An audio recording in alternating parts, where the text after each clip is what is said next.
I want to ask a question. How do you approach Spinoza's philosophy and Gurdjieff teachings? How can you learn and understand what they are communicating? Do you study on your own? Do you have a teacher, a mentor?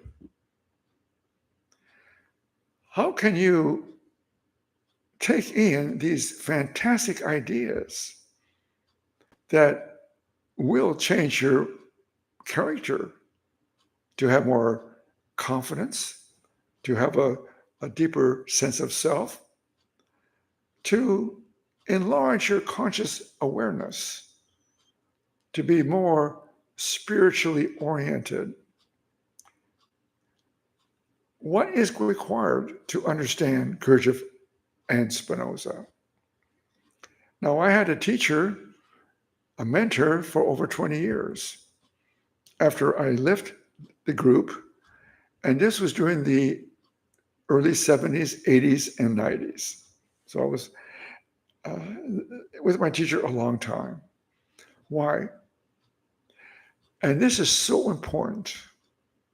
To approach Gurdjieff or Spinoza, you must realize that you don't know, that you're actually ignorant.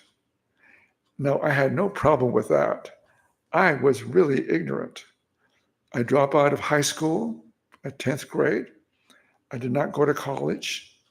My mind was very, very weak. And so I became a hairstylist, a trade that I became very successful in. However, rational thinking was very difficult for me. I depended on my emotions, my feelings, and my body to help me get by through life. Some of you are highly intellectual. And so Spinoza or Gurdjieff, you attack these books with gusto. However, you'll find that Spinoza is more difficult. Even Gurdjieff is difficult to comprehend. What I mean by comprehend is, what are they actually saying? Now, the biggest problem we all have is that we already have preconceived notions. Where our mind is full of ideas, especially if you've read a lot, if you read a lot of psychology or philosophy, you already come to a lot of conclusions, and that is a problem. If you approach Spinoza or Gurdjieff with preconceived notions, and what you read touches something you already know, you're not going to grasp what they are communicating. Again, I was with my teacher for over 20 years. Why? Because I really acknowledged that I had a really weak mind. I was literally stupid in many ways, but I was successful in a trade of hairstyling, and eventually I had my own salon. But my mind was weak. My rational ability to think was very weak. And so my teacher, God bless him, the late Gregory Grover, I'll always be thankful and be grateful for allowing me to be one of his students. He had many students. And being with him, he told me that I had a mind, but I had to learn how to use it.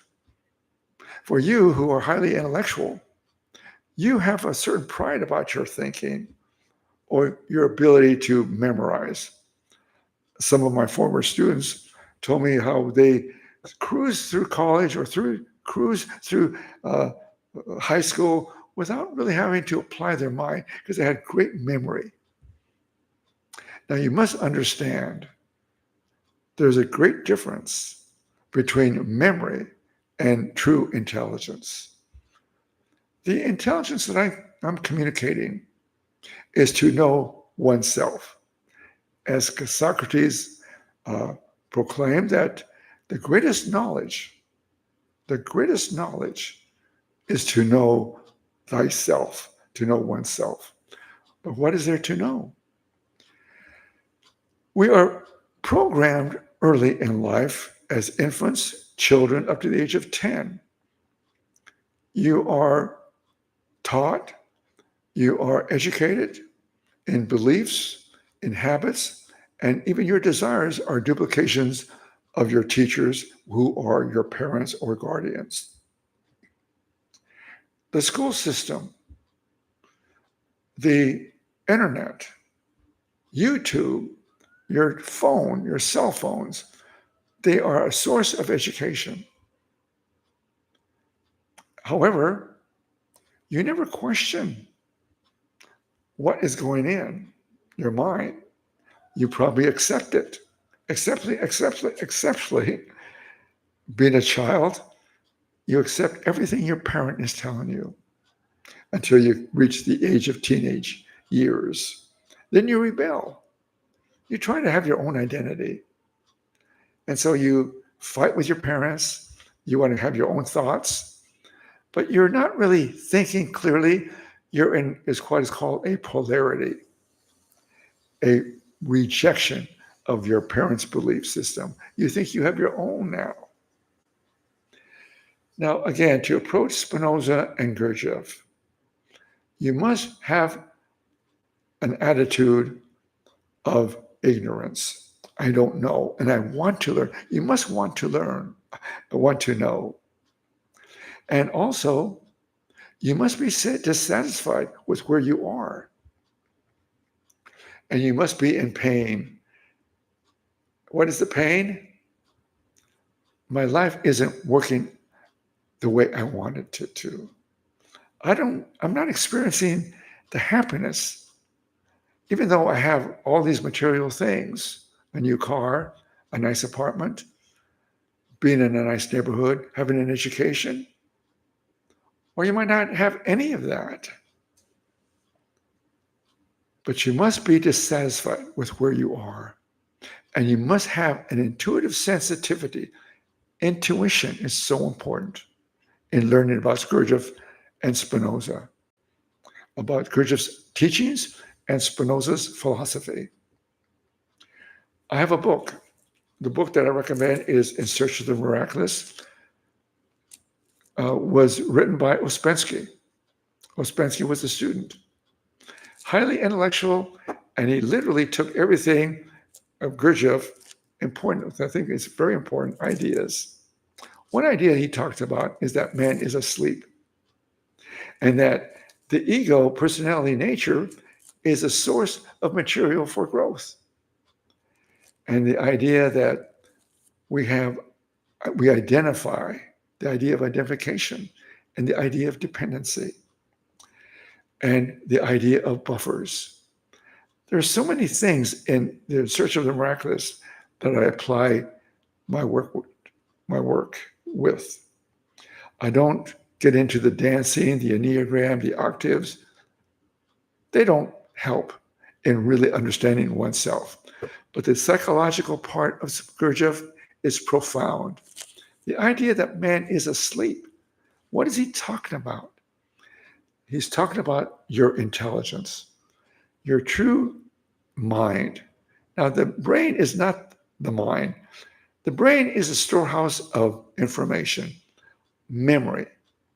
Everything since infancy up to where you are, you might be 20, 30, or 90 years old.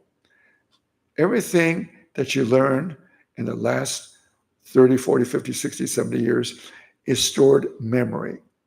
And that you are a victim of. And also, that's how you operate and exist in life. Now, another person came along, 17th century, Spinoza, his ethics. This is the one I recommend. His ethics explains how to activate the intelligence, which is asleep. But to understand Spinoza, you must go through the improvement of our understanding, because he has a method of how to awaken the mind, how to come to clarity, how to come to truth. So Gurdjieff is a stepping stone of my work. And Spinoza is the coming to the new character of the work. The new character, again, is a highly conscious individual, aware of oneself through the emotions. And your emotions are going to be so important with the work of awakening your intelligence. Now, I have a couple of other books. My teacher's book.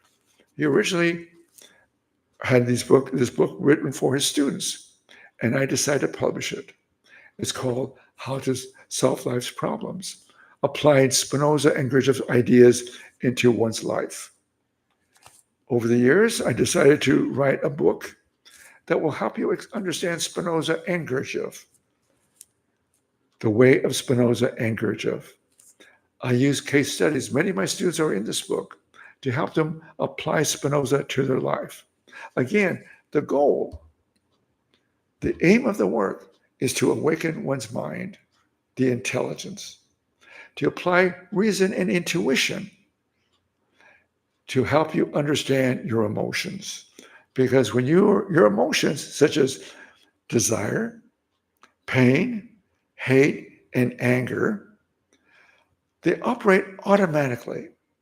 When your desires are not met, you're going to feel the pain. Example, you're in a grocery store, you're in a hurry, you want to go, you had an idea, you go in and out, pick up a couple things, and you're in line. And the person behind the desk, the service person, the cashier person, is having a problem with one of the individuals with their credit card. And it's taking too long. And what you experience, your desire is going in and out, is not met. So you're going to experience pain. And from pain, you experience hate. And from hate, you're experiencing anger. These emotions, and there are many others, are going to be your stepping stones to awaken your intelligence. Again, Gurdjieff said that our ego nature, our personality, is the source for growth. So our ego nature gets us into trouble. And that is going to be important for your growth, to understand what is happening. Thank you for listening. I hope to hear from you.